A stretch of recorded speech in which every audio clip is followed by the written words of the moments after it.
প্রিয় দর্শক ও শ্রোতা পাঠক ইউরোবিডি নিউজের যেখান থেকে আমাদের ভিডিও ইন্টারভিউ দেখে থাকেন সবাইকে নতুন করে আবারও শুভেচ্ছা জানাচ্ছি। দীর্ঘদিনে আমাদের এই অনুষ্ঠানটি বিভিন্ন কারণে করা হয়ে ওঠেনি। আজ বহুদিন পর আমরা অনুষ্ঠানটিকে আবারও শুরু করছি।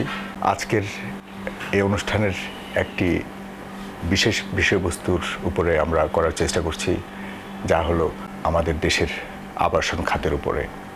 আবাসন খাত আমাদের মৌলিক চাহিদার 5টি স্তম্ভের একটি স্তম্ভ আমরা মনে করি মানুষের জীবনের চাহিদার মধ্যে, যেটি খুবই গুরুত্বপূর্ণ অংশ হিসেবে আমাদের জীবনে প্রভাব ফেলে। আবাসন খাতের বর্তমান অবস্থা এবং বিগত দিনগুলির যে অর্থনৈতিক মন্দার কারণে আবাসন খাতের বর্তমান পরিস্থিতি এবং ভবিষ্যতে কী ধরনের পরিস্থিতিতে যেতে পারে, আমাদের বাংলাদেশের অর্থনৈতিক অবস্থাতে কী ধরনের গুরুত্বপূর্ণ ভূমিকা রাখছে আবাসন খাত, সেটির উপর আলোচনা করার জন্য আজকে আমাদের এখানে উপস্থিত আছেন আবাসন খাতের এই সেক্টরের অনেক গুরুত্বপূর্ণ একটি নাম, রূপায়ণ গ্রুপের সম্মানিত উপদেষ্টা জনাব শাহাদাত হোসেন সেলিম স্যার।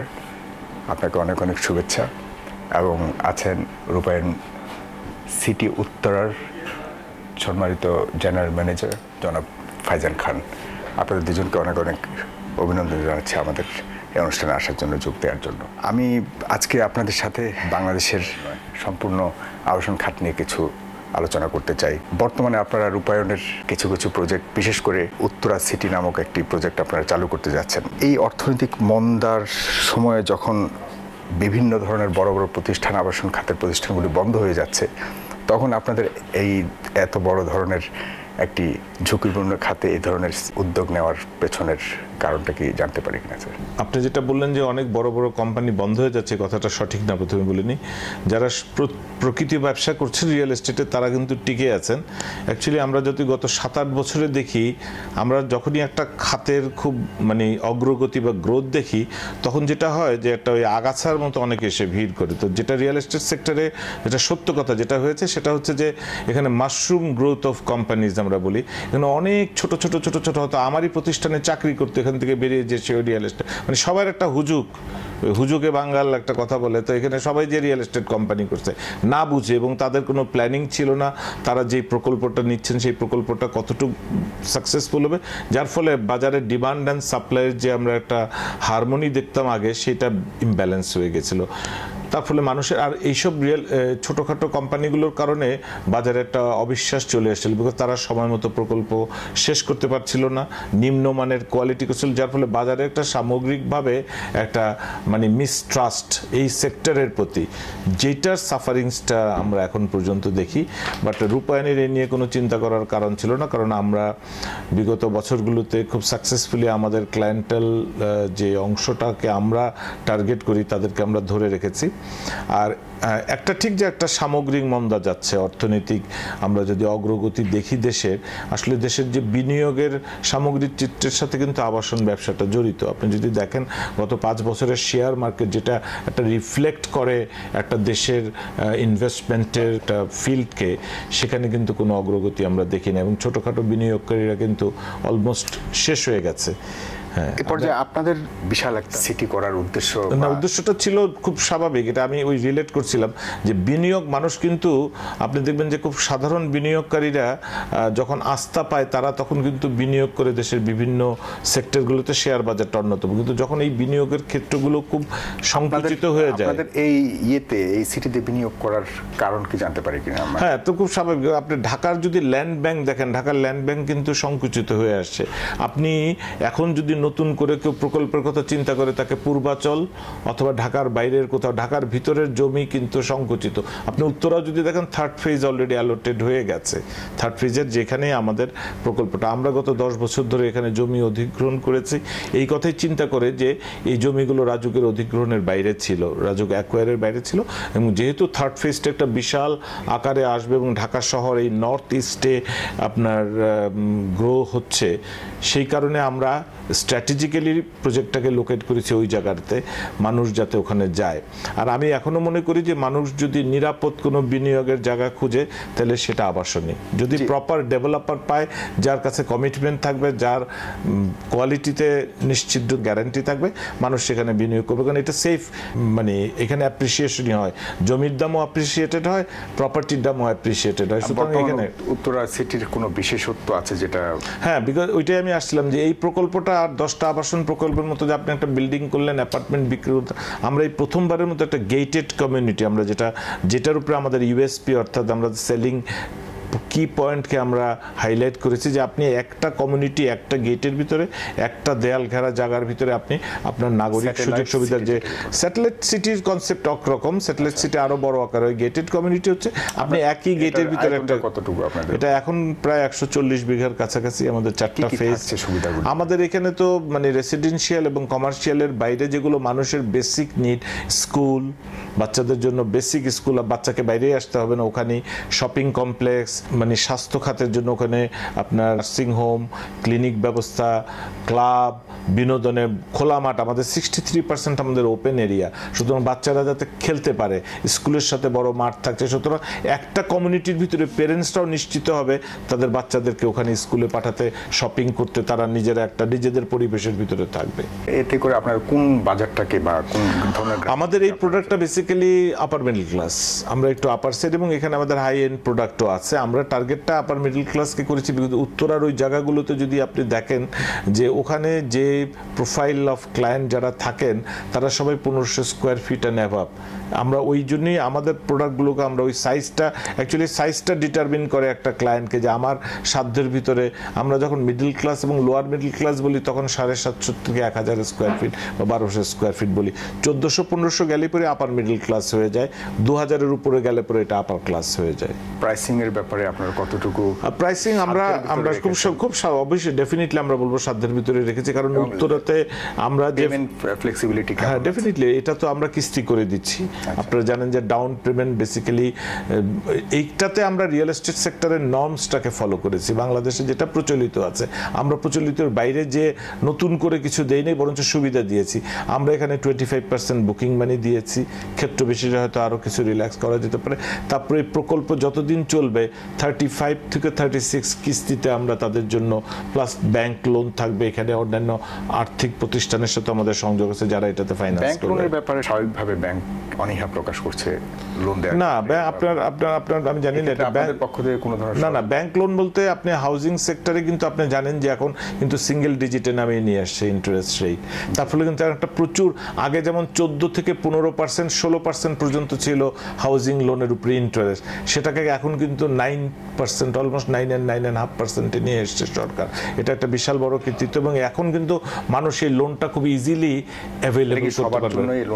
অবশ্যই এটা ওপেন, এটার ক্ষেত্রে কোনো ডিমার্কেশন নেই। আপনি প্রবাসে যারা থাকছে, যে বিশাল একটা অংশ প্রবাসে আছে, তাদের জন্য কি ধরনের, হ্যাঁ আপনি যদি প্রবাসীরা যারা একই, হ্যাঁ না ফ্যাসিলিটিস হলো এনআরবিরা, তারা যদি লোন নিতে চান তারা একই ফ্যাসিলিটিস। জন্য চেয়ে ইম্পর্টেন্ট হলো তাদের নিজস্ব যে একটা ইনভেস্টমেন্ট তারা ডিরেক্টলি করতে যাচ্ছে বাংলাদেশে, সেক্ষেত্রে এটা আমরা কিন্তু একটা ইনভেস্টর স্কিমও করেছি আমরা। এখানে যদি কেউ শুধু বিনিয়োগের জন্য করতে চায়, আমরা এমনভাবে স্কিম এবং প্ল্যানিং করেছি যে আপনি 5 বছরের জন্য যদি বিনিয়োগ করেন, আপনার টাকাটা, আপনি যদি প্রোডাক্টটা নাও নেন 5 বছর পরে আপনার টাকা ডাবল হয়ে যাবে। অর্থাৎ আপনি যদি, এটা হলো যে আপনি যদি এখন কথার কথা 100% একটা অ্যাপার্টমেন্টের দাম আছে 1.5 কোটি টাকা, আপনি যদি 1.5 কোটি টাকা বিনিয়োগ করেন, আমি আপনাকে খুব ব্যাংকের সাথে খুব কমনলি বলে, আপনি যদি এফডিআরে রাখেন ব্যাংকে এখন 1.5 কোটি টাকা, আপনি এখন 7 থেকে 7.5%-এর উপরে ইন্টারেস্ট পাচ্ছেন না। ওকে, যেটা আগে যেটা ছিল যে 14 বা 15% আপনার 5 বছরের টাকাটা ডাবল হতো, আপনি এখন এটা চলে যাচ্ছে 8, 9, 10 বছরে টাকা ডাবল হতে। যদি আপনি ইনভেস্টমেন্ট, ব্যাংকের কথা বলছি আমি, আপনি যদি আমাদের এখানে বিনিয়োগ করেন, আপনার গ্যারান্টি দুটো, আমরা আপনাকে পোস্ট ডেটেড চেক দিয়ে দেবো যে আপনি রিটার্নটা পাবেন কিনা, সেটা গ্যারান্টি আমাদের এগ্রিমেন্ট থাকবে। প্লাস আমরা আপনাকে বলে দেবো যে স্পেসিফিক এই মেজারমেন্টের আপনার একটা অ্যাপার্টমেন্ট আপনি বুকিং দিলেন। উদাহরণস্বরূপ ধরুন আমি যদি আপনার কাছে কিনতে চাই, সেক্ষেত্রে আমার প্রথম স্টেপ থেকে লাস্ট স্টেপটা কি? আপনি হচ্ছে যে আপনি চুজ করবেন যে আপনি কত স্কোয়ার ফিটের আপনি একটা অ্যাপার্টমেন্ট কিনবেন, আমরা এককালীন মূল্য পরিশোধে আমরা এটার দাম আরও কমিয়ে নিয়েছি, প্রায় 25%। এইটাই বেনিফিটটা পাচ্ছেন। আপনি প্রায় 6,000 টাকার কাছাকাছি স্কোয়ার ফিটে আপনি এককালীন মূল্য পরিশোধ করে দেবেন। That means that is your investment. আপনি এই ইনভেস্টমেন্টটা আপনি 5 বছর পরে প্রকল্প শেষ হলে পরে আইদার আপনি ওই অ্যাপার্টমেন্টটা নিতে পারেন, অথবা তার এগেনস্টে এই আপনি যে 6,000 টাকা দিয়ে যে আপনি বুকিং দিলেন, আপনার ওই স্কোয়ার ফিটের ভ্যালুয়েশনটা তখন ডাবল, অর্থাৎ 12,000 টাকা করে আমি আপনাকে ভ্যালুয়েশন ধরে আমি আবার আপনার থেকে কিনে নেব, অর্থাৎ আমি আপনার টাকাটাকে দ্বিগুণ হারে অলমোস্ট আমি আপনাকে রিটার্ন করে দেব। নিরাপত্তাটা কি এই ইনভেস্টমেন্টের? নিরাপত্তাটা হচ্ছে দুটো। আমার এই প্রজেক্ট রাজুক অ্যাপ্রুভ প্রজেক্ট। আমি আপনাকে আমার কোম্পানি ট্রাইপার্টেট এগ্রিমেন্ট, আমার লিমিটেড কোম্পানি, আমার বোর্ড অফ ডিরেক্টরদের গ্যারান্টি থাকবে, লিমিটেড কোম্পানি যে আমি আপনাকে সবচেয়ে বড় জিনিসটা দিয়ে দেবো। আপনি জানেন যে বাংলাদেশে ব্যাংকিং আইনে এনআই অ্যাক্টে আমি আপনাকে পোস্ট ডেটের চেক দিয়ে দেবো ওই অ্যামাউন্টের। সো ওই আপনি যদি ওই ডেটে, ওই 5 বছর পরের ডেটে, সো একটা cheque issued by a limited company এবং যার প্রোডাক্ট ভ্যালু আবার মোর দেন 7,000 to 8,000 crore টাকা থাকবে, তো আপনার তার এগেনস্টে একটা পোস্ট ডেটেড চেক, আমার মনে হয় এটা সবচেয়ে বড় গ্যারান্টি, যেটা এই মুহূর্তে আর কেউ দিবে বলে আপনি ব্যাংকে টাকা রাখলে আপনাকে ব্যাংক কোনো পোস্ট ডেটেড চেক দেয় না যে আপনার টাকাটা গ্যারান্টেড রিটার্ন হবে কিনা। আসলে এত বেশি শঙ্কিত প্রতারণার কারণে অনেক ধরনের এটা হচ্ছে।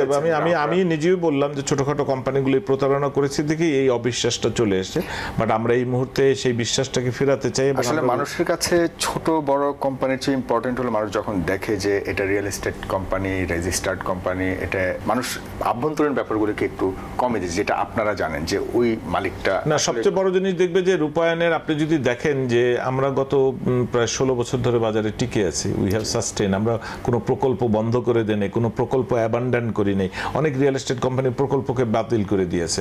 আমাদের এই ঘটনায় আপনি ঢাকা শহরে গেলে পরে ল্যান্ডমার্ক বিল্ডিং দেখবেন রূপায়ণের আছে, বাংলা মোটরে আমাদের রূপায়ণ trade centre. These are all দৃশ্যমান, ভিজিবল। আমাদের প্রত্যেকটা প্রকল্প কিন্তু দৃশ্যমান, ভিজিবল, টাইমলি শেষ করেছি, হ্যান্ড ওভার করেছি। হয়তো ডিলে হয়েছে কিছু না কিছু।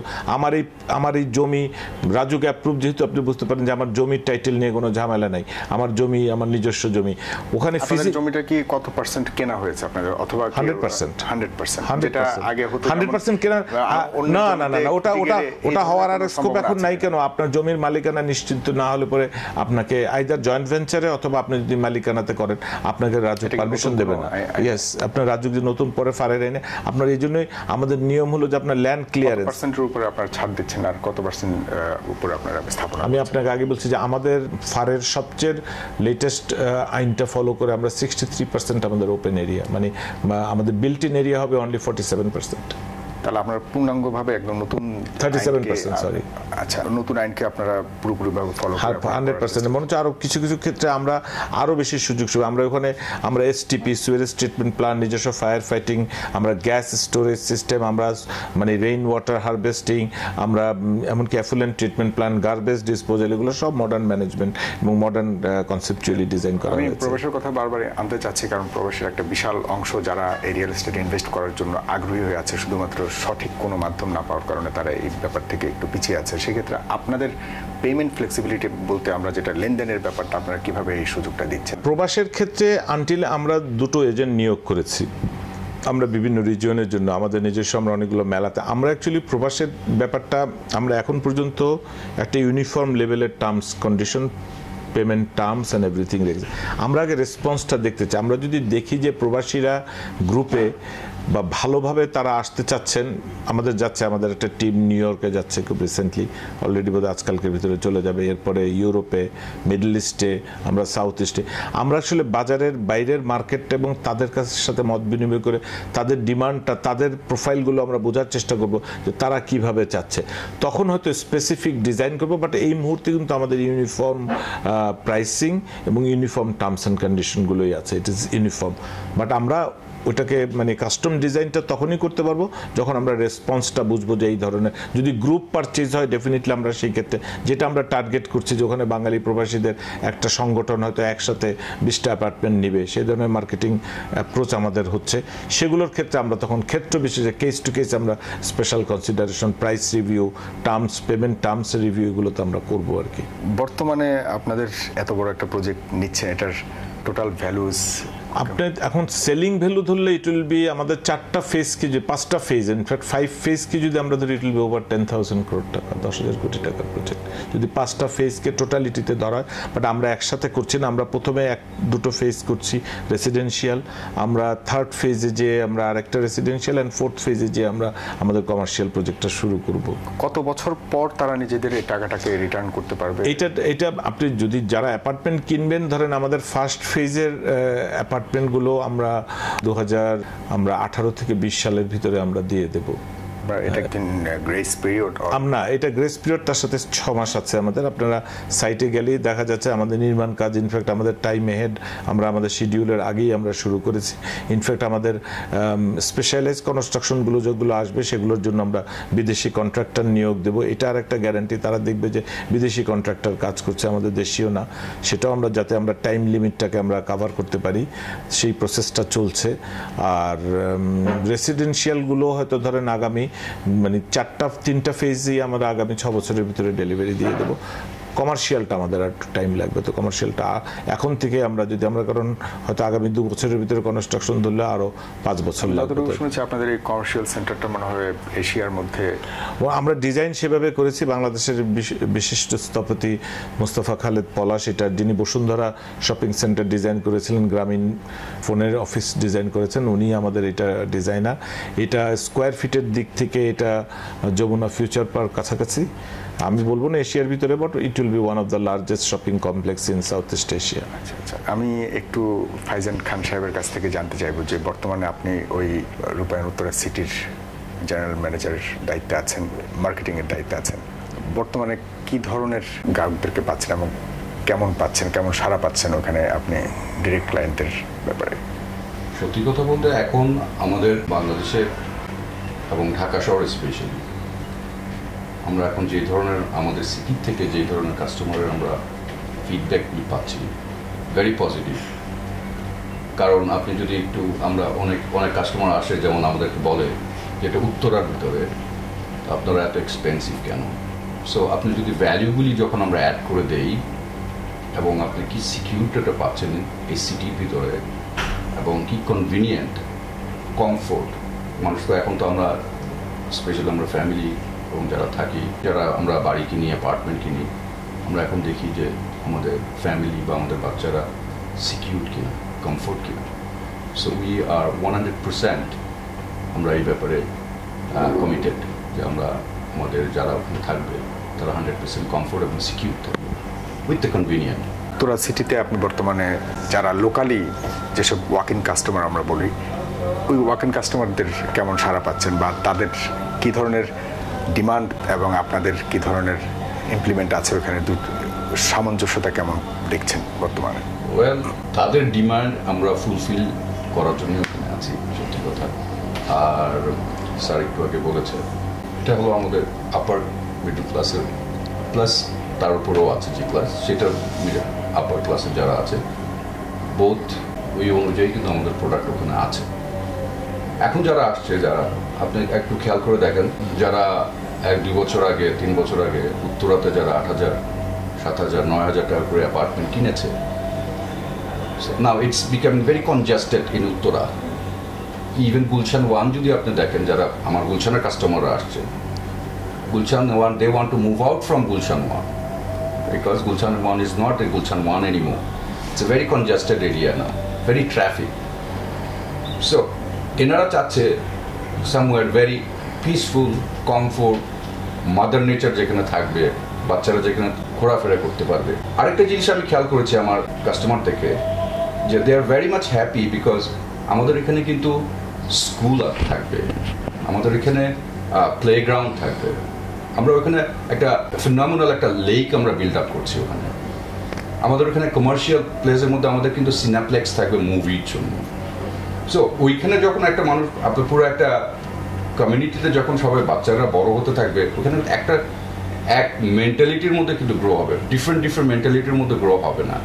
So you can build up your kids, আপনার ছেলেমেয়েদের কিন্তু ওইভাবেই করে একটা সুন্দরভাবে, যেমন আমার বাচ্চারা একটা স্কুলে যাচ্ছে, ডিফারেন্ট এনভায়রনমেন্টে মিশছে, বাইরে সোসাইটিতে যাচ্ছে, বাট আমাদের জন্য ওই সোসাইটিতে একটা বাপ মার জন্য এটা তাদের পয়েন্ট অফ ভিউ, তাদের প্যারেন্টস, আমি অনেক প্যারেন্টসের সাথে আমি কথা বলছি এবং তারা ভেরি মাচ অপটিমিস্টিক যে আমরা আমার ফ্যামিলি আমার বাচ্চারা এক একটা পুরো সবার সাথে মিশে আমরা এখানে একটা মেন্টালি আমাদের একটা অ্যাডজাস্টমেন্ট থাকবে।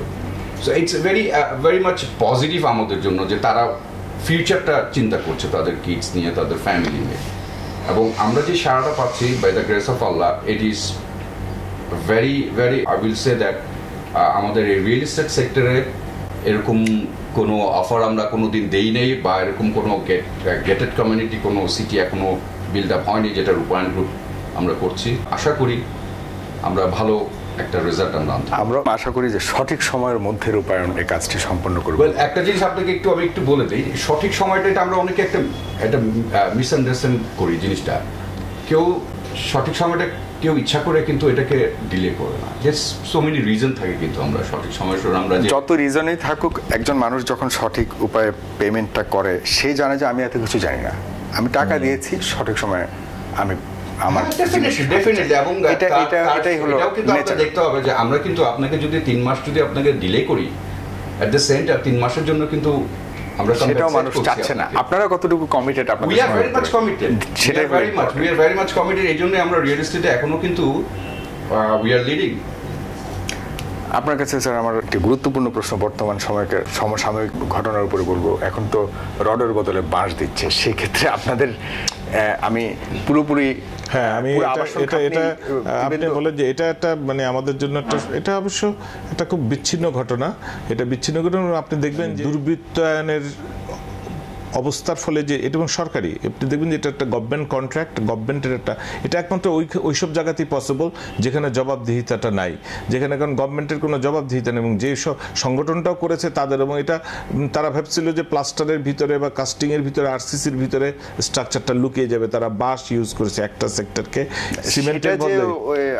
না এটা প্রাইভেট সেক্টরে না এটা খুব এটা মানে আমি আপাতত দৃষ্টিতে আপনার না হ্যাঁ এটা খুব হয়তো আপনি একজন সাধারণ মানুষ হিসেবে এটা হবে না, কারণ আমার জবাবদিহিতা আছে, আমাকে সাস্টেন করতে হবে মার্কেটে, আমার রেপুটেশন ইজ জড়িত। আমি আগেই বললাম যে এটা রূপায়ণ বা ইভেন আমি আরো নাম বলতে পারি কনকর্ড বা নাভানা বা র্যাঙ্কসের মতো, বিকজ আমাকে এই বাজারে টিকে থাকতে হবে আমার সুনামের সাথে। সুতরাং আমার এটা একটা মানে এটা একটা মানে অলিক চিন্তা ভাবনা যে আমি রডের বদলে আমি বাঁশ দেব, কারণ আমার একটা সাস্টেনেবল একটা ব্যাপার। আর আমার প্রতি মুহূর্তে আমার এই ডিজাইনগুলো চেক হচ্ছে।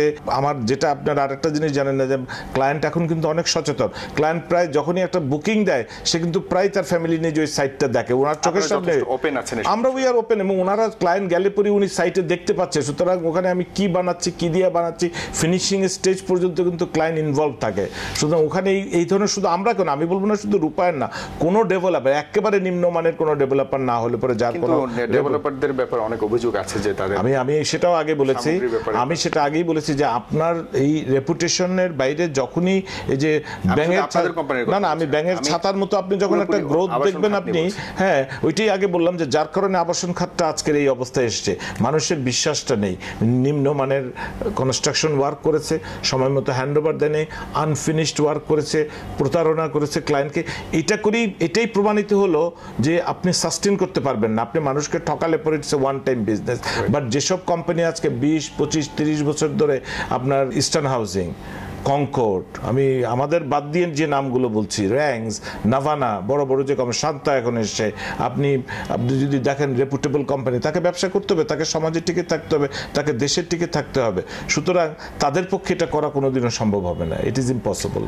আমরাও সেটাই বিশ্বাস করি, কিন্তু তারপরও যেটা বললেন হচ্ছে অবশ্যই হবে ছোটখাটো নিম্নমানের রডের যেখানে না। এটা আপনাকে বলি, আমি ডিজাইন ফ্যাক্টরে যেমন আমার একটা কলামকে যখন আমি ডিজাইন করি, আমি একটা পার্টিকুলার অ্যামাউন্ট আমার লোড বিয়ারিং কী হবে ওটার উপরে আমার স্ট্রাকচারাল ডিজাইনটা হয়, আমি সেখানে একটা পার্টিকুলার রড ইউজ করি।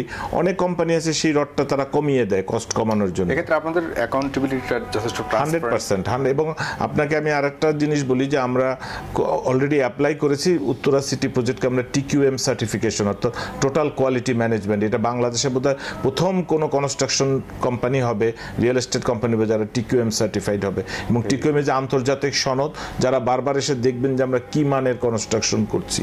তো আমার মনে হয় এই জায়গাগুলোতে সবচেয়ে বড় কথা হলো আমার জন্য আমি আশাবাদী যে ক্লায়েন্ট এখন সচেতন, এখন মানুষ সচেতন, তারা ডিজাইন বোঝে, তারা কি ম্যাটেরিয়াল ইউজ করছে। এখনো আপনার আত্মবিশ্বাসটুকু পুরোপুরিভাবে চলে আসবে, এটা আমি এটাতে হতাশ নই। আমি হতাশ নই। এই সিটিতে আপনারা কি বিশ্বাস করেন যে ফিরে অবশ্যই, তা নাহলে আমরা 10 বছর ধরে এই ল্যান্ড অ্যাকুইজিশন করেছি, আমরা এই মুহূর্তে এসে কেন প্রজেক্টটা লঞ্চ করলাম? আমরা নিশ্চয়ই আমাদের সেই হোমওয়ার্ক করা আছে, আমরা নিশ্চয়ই কনফিডেন্ট এবং আমরা সারাও পাচ্ছি। আমরা জানি যে এবং দৃশ্যমান যখন হবে আর 6 মাস পরে যখন আমার নির্মাণটা আরো দৃশ্যমান হবে, মানুষ আমাদের উপরে আরো কনফিডেন্স পাবে। আপনাদের এখন বর্তমানে যে রিয়েল এস্টেট সেক্টরের জন্য আপনার কোনো মেসেজ কিভাবে? আমার মেসেজ একটাই সবার জন্য। আমার মনে হয় যে আপনি সম্প্রতি ভারতে একটা বিল পাস হয়েছে রিয়েল এস্টেট নিয়ে। আমার কথা হলো এই যে ব্যাঙের ছাতার মতো কোম্পানিটাকে বন্ধ করতে হবে। রেজিস্ট্রেশনের ব্যাপারে সরকারকে আরও সচেতন হতে হবে, রেগুলেটরি ব্যাপারে ছাড়পত্র দেওয়ার ব্যাপারগুলোতে আরও কঠোর ব্যবস্থা। আর আমি বলবো যারা রিয়েল এস্টেট ব্যবসা করতে চান আপনারা সৎভাবে ব্যবসা করেন, মানুষকে মেসেজ দেন ইয়েস আমি আপনার জন্য একটা ভালো বাড়ি। মানুষ অনেক কষ্টের টাকা জমানো দিয়ে নিজের জন্য একটা আবাস করে। আমি জামা কাপড় বদলাই বারবার, কিন্তু বাড়ি বদলাতে পারে না কমন মানুষের, একবারই কিনে লাইফ টাইম। এই জায়গাটাতে আস্থা ফিরিয়ে আনুন। আমার মনে হয় যদি আস্থাটা আমরা ফিরিয়ে আনতে পারি রিয়েল এস্টেট সেক্টর থেকে, তাইলে মানুষের বিশ্বাসটা আবার ফিরে আসবে। আমার আরেকটা গুরুত্বপূর্ণ বিষয় জানার ছিল স্যার, এটা হলো যে সরাসরি গ্রাহকদের সরাসরি যোগাযোগ মাধ্যমটা কতটুকু সহজ আপনাদের সাথে যোগাযোগ করা? খুবই সহজ। আমাদের আপনি জানেন যেটা শুধু আমরা নন, আমাদের এখানে আগে তো সরাসরি শুধু একটা মার্কেটিং ডিপার্টমেন্ট ছিল। আপনি জানেন এখন কাস্টমার কেয়ার ডিপার্টমেন্ট বলে প্রত্যেকটা রিয়েল এস্টেট কোম্পানি, জি আমাদেরও আছে কাস্টমার কেয়ার ডিপার্টমেন্ট। ইভেন আমরা তার বাইরে যেও আমরা ওয়ান স্টপ সার্ভিস ডিপার্টমেন্ট খুলেছি, যেখানে কাস্টমার কমপ্লেন আমরা রিসিভ করি। এমনকি আমরা কাস্টমারের সাথে পিরিয়ডিক্যালি আমরা মত বিনিময়, একটা প্রকল্প হস্তান্তরের আগে তাদের সাথে কথা বলা হয়, হস্তান্তরের সময় তাদের সাথে কথা বলে তাদের ফ্যাসিলিটিসগুলোকে তাদেরকে দেখিয়ে দেওয়া হয়। এবং আমরা মাঝে মাঝেই তাদের সাথে কনস্ট্রাকশন পিরিয়ডের সাইটে আমাদের তো প্রায় প্রতিনিয়ত প্রতি মাসে 1-2 করে মিটিং হয়, যেখানে ক্লায়েন্টের যে সেই মিটিংয়ে অ্যাটেন্ড করেন। তারা টেকনিক্যাল যারা ইঞ্জিনিয়ার্স আছে তাদের কাছ থেকে খুঁটিনাটি জানেন, দেখেন এবং বুঝেন। আপনাদের ওখানকার যে প্রয়োজনীয় কাগজপত্র, যেগুলি অনুমোদিত কাগজপত্র বলছেন, সেগুলি কি যে কোনো মুহূর্তে অবশ্যই দেখার কোনো? ডেফিনেটলি ক্লায়েন্ট তো এই বিশেষ করে রাজুকের অনুমোদনটা না দেখে কোনো ক্লায়েন্টই আজকাল আর কিনতে চায় না। এইটুকু অ্যাওয়ারনেস হয়েছে। আমরা ওনারা যখন যে ডকুমেন্ট দেখতে চান আমরা দেখাই সব ধরনের আপ টু এভরিথিং। এখানে কোনো লুকোচাপা নেই আর কি।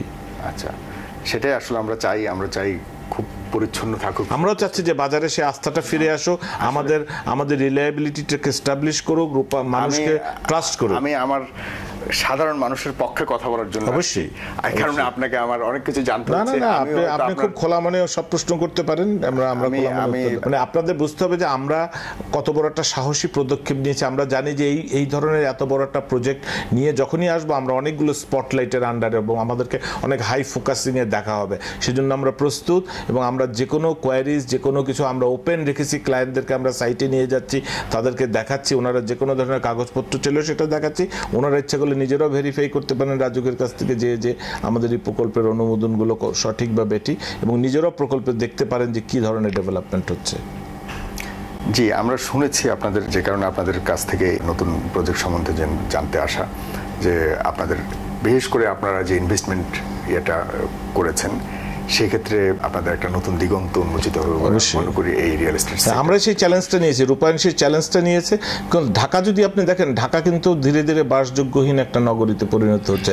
এই মুহূর্তে যদি আমরা মনে করি শুধু আমরা না, অন্যান্য আমাদের প্রতিযোগীরাও যদি এই ধরনের গেটেড কমিউনিটি বা টাউনশিপ নিয়ে ঢাকার আশেপাশে আসে, আমার মনে হয় এটা ঢাকা শহরের জন্য হেলদি হবে। সিটিটার লোকেশনটা আপনাদের সামনের রাস্তাটুকু কেমন আছে? বা খুব ভালো, 300 ফিট। 300? হ্যাঁ, আপনি গেলেই দেখবেন এখনই 300 ফিট। এটা রাজুকের রাস্তা, এবং এটা দিয়ে 3rd ফেজে যাচ্ছে। এবং ঢাকার গ্রোথটাও যদি দেখেন সেটাই উত্তর পূর্ব দিকটাতে, এবং পূর্ব দিকটাতে পূর্বাচলকে দেখলে পরে উত্তর পূর্ব দিকটাতে আমরা উত্তরা 3rd ফেজ আশুলিয়াকে দেখি, যেটা ড্যাপের অ্যাবসলিউটলি ড্যাপ 100% ড্যাপ ক্লিয়ার প্রজেক্ট এটা, এবং ড্যাপের আওতাধীন এটা রেসিডেন্সিয়াল প্রজেক্ট। তাহলে তো আপনার এখন তো যে কোনো মুহূর্তে যে কেউ গেলে পুরো প্রজেক্টটা ঘুরে দেখতে পারবে। Any time. অনেক কিছু আপনার কাছ থেকে জানলাম। আর আমাদের যারা পাঠকরা আছেন, দর্শকরা আছেন, তাদের বিষয়ে, তাদের প্রতি আপনার কোনো মেসেজ থাকলে? আমার কথা হচ্ছে যে দর্শকদেরকে বলি যে আপনারা আস্থাটা ফিরিয়ে আনুন। আপনারা সত্যি যদি আপনাদের জন্য নিরাপদ বাসস্থানের কথা চিন্তা করেন, গেটেড কমিউনিটি হচ্ছে একমাত্র উপায় যেখানে আপনারা নিরাপদে বিনিয়োগ করতে পারেন। থাকতে পারেন এবং আমার মনে হয় যে একটা ভবিষ্যৎ সুন্দর ঢাকা শহর, রাজধানী ঢাকা এবং বাংলাদেশ, একটা সুখী সমৃদ্ধশালী বাংলাদেশ গড়তে আমরা সবাই মিলে যেন সচেষ্ট থাকি। ধন্যবাদ। ফাইজান খান সাহেব, আপনার যদি কোনো কিছু বলার থাকে আমাদের এতে।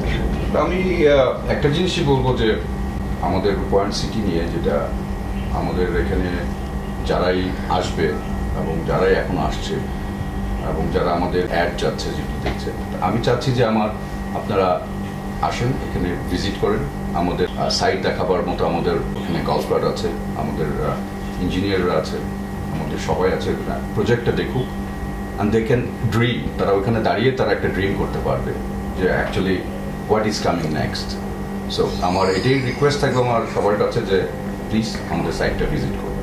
আমাদের যারা গ্রাহক আছেন তাদের পক্ষ হয়ে আমি অনেক কিছু জানার চেষ্টা করেছি এবং বোঝার চেষ্টা করেছি আসলেই রূপায়ণ উত্তরা সিটি কি করতে যাচ্ছে, পাশাপাশি রূপায়ণ গ্রুপের উদ্দেশ্য আদর্শ কি আছে সেটা জানার জন্য এসেছি। আপনাদের এই ইন্টারভিউর বাহিরেও আমরা আরও অনেক পর্যালোচনা করব এই প্রজেক্ট নিয়ে এবং তাদের বর্তমান যে কমিটমেন্টগুলি দিচ্ছে সেগুলি আসলে কতটুকু বাস্তবায়ন করার মতো সুযোগ আছে। আমাদের প্রবাসে যারা আছেন তাদের পক্ষ থেকেই আমরা বাংলাদেশে এই চেষ্টাগুলো করে যাচ্ছি যাতে পরিচ্ছন্ন একটা লেনদেনের মাধ্যমে পরিচ্ছন্নভাবে যাতে করে এই প্রজেক্টগুলির হ্যান্ডওভার হওয়া পর্যন্ত, টেকেন ওভার হওয়া পর্যন্ত যাতে কেউ কোনো ধরনের প্রতারিত হতে না পারে।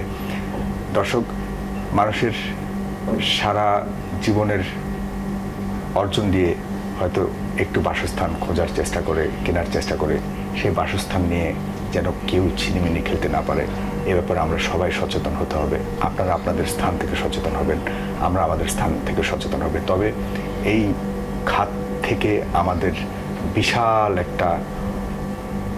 একটা অংশ আমি মনে করি যে বাংলাদেশের এই অর্থনৈতিক অবস্থাতে ভালো একটা প্রভাব ফেলে, বাংলা সরকারের বিভিন্ন ইয়েতে ভালো প্রভাব ফেলে। তো এই সেক্টরটাকে প্রায় ধ্বংসের দিকেই চলে যাচ্ছিল।